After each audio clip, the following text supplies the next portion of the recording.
ஒரு சந்தர்ப்பத்தை எதிர்பார்த்து கொண்டிருந்தார்கள்.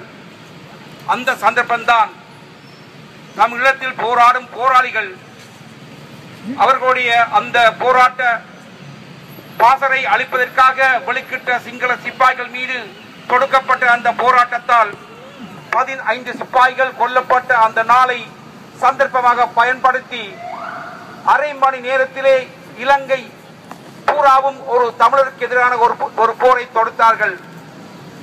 அந்த போருக்கு அப்பாவி பொதுமக்கள் சிறுவர் முதல் பெரியோர் வரை பலியானது நாங்கள் மறக்க முடியாது. அகதிகளாகவும் போர் கைதிகளாகவும் இருந்த 53 சிறை கைதிகளை கொடூரமாக வெட்டி கொண்ட கொலை நாங்கள் மறக்க முடியாது. குட்டுமணி, தங்கத்துறை, ஜெகன் போன்ற போராளிகள் கைதிகளாக இருந்த பொழுது அவர்களை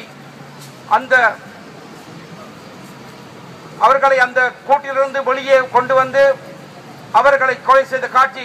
அது மாத்திரமல்ல, குட்டுமணி ஒரு சந்தர்ப்பத்தில் கூறியிருந்தார், ஒருவேளை நான் தமிழ் ஈழம் மலரும் முன்பே இறந்து விடுவேனோ, அப்படியாயின் எனது கண்களை நீங்கள் யாருக்கும் தான செய்து அந்த கண்களால் நான் தமிழீழம் மலர்வதை காலால் மிதித்த அந்த செய்தி இன்னும் எம் நெஞ்சை விட்டு போகவில்லை.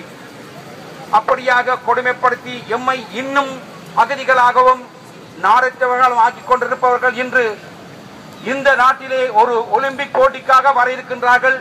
அவர்களையும் நாங்கள் நிராகரிக்க வேண்டும் என்பதில் நாம் மிகவும் வலுவாக இருக்கின்றோம். அதே சமயம் அந்த போராட்டம், அதாவது தமிழ் மக்கள் மீது எடுத்து கொடுக்கப்பட்ட அந்த போர் இன்னும் தொடர்ந்து 2009 மே வரையிலே நின்றுவிடவில்லை.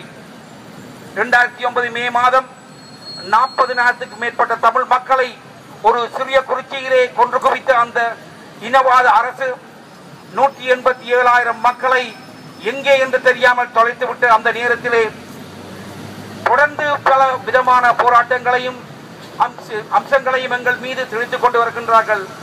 கொள்ளை வாங்கி கடத்தல் இன்னும் நின்றுவிடவில்லை. தமிழ் மக்களது உடைமைகள் இன்னும் சூறையாடப்பட்டுக் கொண்டிருக்கின்றன. விவசாயிகளுடைய தோட்டங்களை சிங்களமயமாக்கி அவர்களை அந்த நாட்டை விட்டு அந்த ஊரை விட்டு அனுப்பும் காட்சிகள் இன்றும் நடந்து கொண்டே இருக்கின்றன. அது மாத்திரமில்ல, கடல் தொழில் செய்பவர்களுடைய வள்ளங்களும் பறிக்கப்பட்டு அவர்களுடைய கடல் குறிச்சிகள் கூடி பறிக்கப்பட்டு அவர்கள் இன்று ஒரு வேலை வாய்ப்பில்லாதவர்களாக நிலைக்கும் ஒரு நிலை இன்று நடந்து கொண்டே இருக்கின்றது.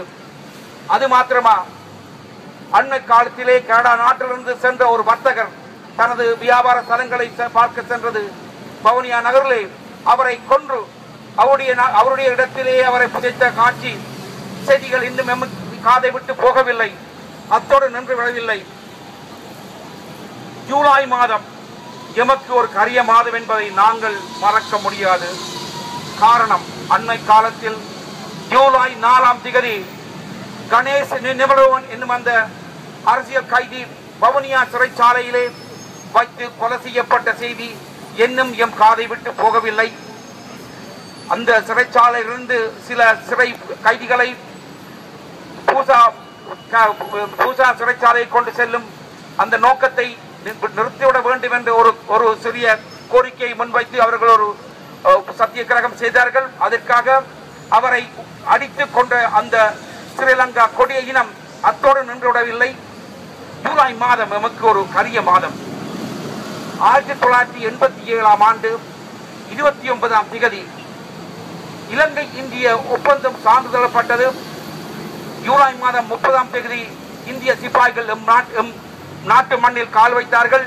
ஆனால் தமிழ் மக்களுக்கும் ஒரு அரிய சந்தர்ப்பம். உலக நாடுகளும் வெளிநாடுகளும் தான் எமது போராட்டத்தை வந்து ஓரளவுக்கு உதவி செய்ய வேண்டும் என்று நம்பி இந்திய ராணுவத்தையும் இந்திய பாராளுமன்றத்தையும் நாங்கள் இருகை கூப்பி வரவேற்றோம். ஆனால் நடந்து என்ன? பாரிய ஏமாற்றம். எம் மீது, எம் மக்கள் மீதும், எம் பெண்கள் மீதும், எம் சிறியோர் பெரியோரின்றி அனைவரையும் கொன்று குவித்த அந்த இந்திய அரசாங்கத்தை நாங்கள் மறக்கவில்லை. அது நடந்ததும் ஜூலை மாதம் தான்.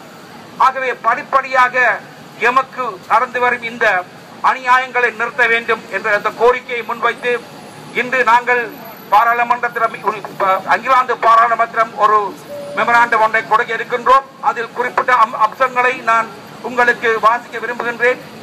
முதலாவதாக, அரசியல் கைதிகள் பெயர்கள் விவரங்கள் வெளியிடப்பட்டு அத்தோடு அவர்கள் விடுதலை செய்யப்பட வேண்டும்.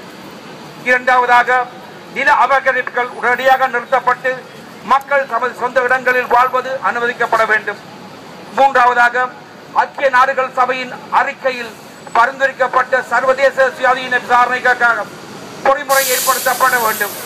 நான்காவதாக, தொடர்ச்சியாக நடைபெறும் ஆட்கடத்தல் கொலைகள் நிறுத்தப்பட்டு மக்களின் இயல்பு நிலை வாழ்க்கை உறுதிப்படுத்த வேண்டும். ஆகவே இப்படியான கோரிக்கைகளை முன்வைத்து இங்கிலாந்து பாராளுமன்றத்தில் நாம் ஒரு கட்டளையை ஒப்படைக்க இருக்கின்றோம்.